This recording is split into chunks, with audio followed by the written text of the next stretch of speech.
When I was a kid, I joined an intramural basketball league. To put it politely, we were the losing team. Most of us were awkward kids, not very athletic, and honestly, people didn't expect much from us. But then this strange guy in town volunteered to coach us.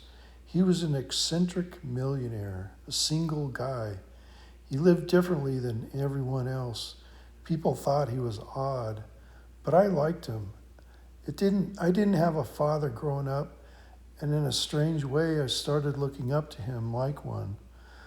One day at practice he taught us something unusual. Instead of just practicing free throws physically, he had us sit quietly and visualize making them over and over. See the ball leave your hand, see the arc, hear the swish. At first we thought it was ridiculous. In fact, some of the kids made fun of him. But after a few weeks, something happened. Our free throw percentages started going way up. That was the first time in my life I realized the mind changes reality. Not instantly, not magically, but what you repeatedly picture begins shaping how you act, and how you act shapes your life. One day after practice, he handed me a book.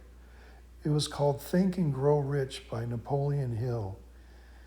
He said, if you read this book and practice it, someday you'll be a wealthy man. This was hard for me to believe. I was a foster kid. I wore the same clothes almost every day. I had no money, no connections, no confidence. The idea that reading a book could change my life sounded impossible. Now, I'm not going to sit here and tell you I'm rich, but I will tell you this. I do not live in financial fear at all. I have more money than I need, or probably that I'll ever need.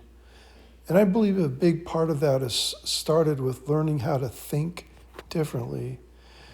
Because the real message of that book isn't actually about money.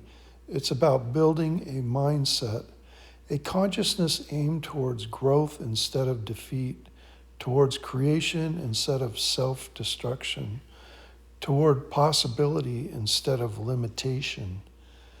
If the book had been called Develop a Success Mindset Through Discipline and Visualization, nobody would have bought that.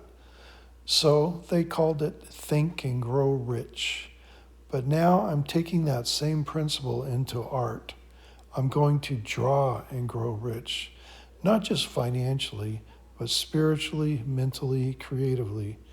Because thoughts are things, and drawings are thoughts made visible.